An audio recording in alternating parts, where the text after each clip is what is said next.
Katika maandalizi ya ziara, Waziri Mkuu Dr. Mwigulu Nchemba amesema tayari mbaini masuala muhimu yanayohitaji kufanyiwa kazi, ikiwemo sheria ya maegesho inayolalamikiwa na wananchi. Amesema kuwa kuna baadhi ya maeneo wameweka sheria kali ambapo gari au chombo cha usafiri kikiegeshwa kinyume cha utaratibu hukamatwa, na endapo kitapita mwezi mzima bila kuchukuliwa huuzwa, jambo ambalo limeibua mjadala mkubwa. Akizungumza leo Machi 31 mwaka 2026 katika ibada ya mazishi iliyofanyika kijijini Dodi wilayani Iringa, Waziri Mkuu pia amemzungumzia marehemu Lukuvi, akimtaja kama kiongozi wa mfano aliyekuwa na kipaumbele kikubwa kwa wananchi wake. Tazama zaidi kwenye video hii kujua alichokisema kwa undani zaidi. Usisahau kusubscribe channel yetu ya YouTube ambayo inasomeka Dodoma TV. Salamu za Mheshimiwa Rais na salamu za serikali. Nitapanga ziara kuja mkoa wa Iringa, hapo ndio tutakuja tuongee kwa kirefu. Tutapita katika kila eneo, nitapita katika kila halmashauri, nitapita kila jimbo, hapo tutakuja tuongee. Na nimpongeze Mheshimiwa Mkuu wa Mkoa, tayari alishawaandaa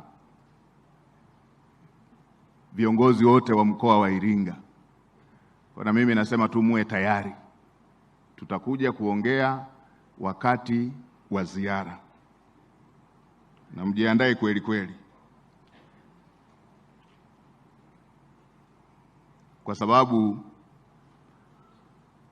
katika maandalizi ya ziara tayari nimeshaona maeneo ambayo tunatakiwa tuje tuyafanyie kazi. Nimeshayaona maeneo ambayo tunatakiwa tuje tuyafanyie kazi. Kwa Mheshimiwa Mkuu wa Mkoa, waelezee viongozi wetu wayapitie maeneo hayo ambayo kweli yanahitaji yaangaliwe upya. Niliona eneo moja mmetunga sheria ya maegesho, kwamba mtu akiegesha chombo chake cha usafiri katika maeneo mlioweka, mtakikamata chombo kile, na kikikaa mwezi mzima mnakiuza, na katika muda huo ambao mmeshikilia mwezi mzima anatakiwa awalipe kwa kushikilia chombo chenu chake. Yaani yeye mmeshika chombo chake, nyewe wenyewe mmeshika, na siku akienda kulipa alipe na kwamba mlishikilia, awalipe kwa kushika chombo chake. Mnaongelea magari, mnaongelea bajaji, mnaongelea baisikeli. Mimi nimezuia kushika hata sahani ya mamalishe. Nyewe mnatunga sheria mshike.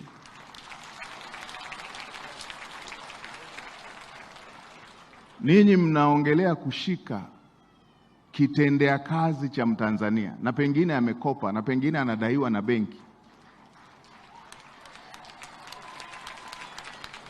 na mshike kwa hiari yenu wenyewe. Amekosa fedha ya kukigomboa ili akichukue, mnasema awalipe na kwa kushika. Mbona hamjaweka magari ya serikali kama mnapenda kushika magari?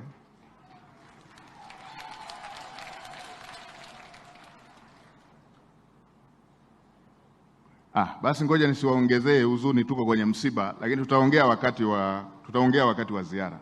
Nilitaka tu kukumbushia hiyo kwamba Mheshimiwa Lukuvi mara zote akiwa Chief Whip alikuwa anazingatia mambo yanayowahusu Watanzania, na ushuhuda wa kwanza kwamba alikuwa anazingatia, ameweza kukaa kama mbunge kwa kipindi kirefu namna hii. Kama haushughuliki na mambo ya Watanzania wanaokuchagua, huwezi ukakaa. Tuulizeni sisi wabunge uone jinsi ilivyo kazi kurudi hata awamu ya pili tu. Ukiona mtu kakaa miaka 31, aliweka kipaumbele maisha ya wale anaowaongoza. Kwa hiyo sote tuishi kwa vitendo maisha ya Mheshimiwa Lukuvi ili kila mmoja wetu atakapoitwa, kama ambavyo Mheshimiwa Rais mstaafu hayati Ali Hassan Mwinyi alisema, tuwe na kitabu kizuri watakachosoma wengine, kama ambavyo ama simulizi nzuri watakavyosimulia wengine, kama tunavyosimulia leo maisha yenye ushuhuda ya Mheshimiwa William Lukuvi. Poleni tena sana familia, poleni sana wanaisimani, poleni sana kanisa. Mmeondokewa na mtoto wa kanisa, poleni sana baba paroko pamoja na jopo lako lote, poleni sana.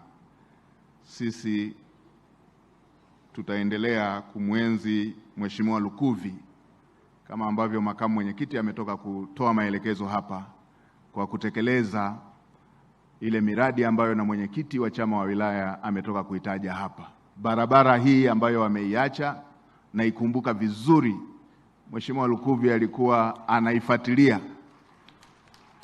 anaifuatilia mwenyewe. Wizara ya Fedha alikuwa anaifuatilia mwenyewe mpaka kwa Mheshimiwa Rais, akiwa mshauri wa Mheshimiwa Rais. Tulikuwa tunashushiwa maelekezo kwamba hakikisheni barabara hii inakamilika, imeshakuwa kilio cha muda mrefu. Lakini pia na miradi mingine ambayo Mheshimiwa Mwenyekiti umeisema hapa, miradi ya kule tarafa ya Isimani, miradi ya kule tarafa ya Pawaga, pamoja na hii mingine ambayo Mheshimiwa Makamu Mwenyekiti amesema ipo kwenye ilani ya uchaguzi.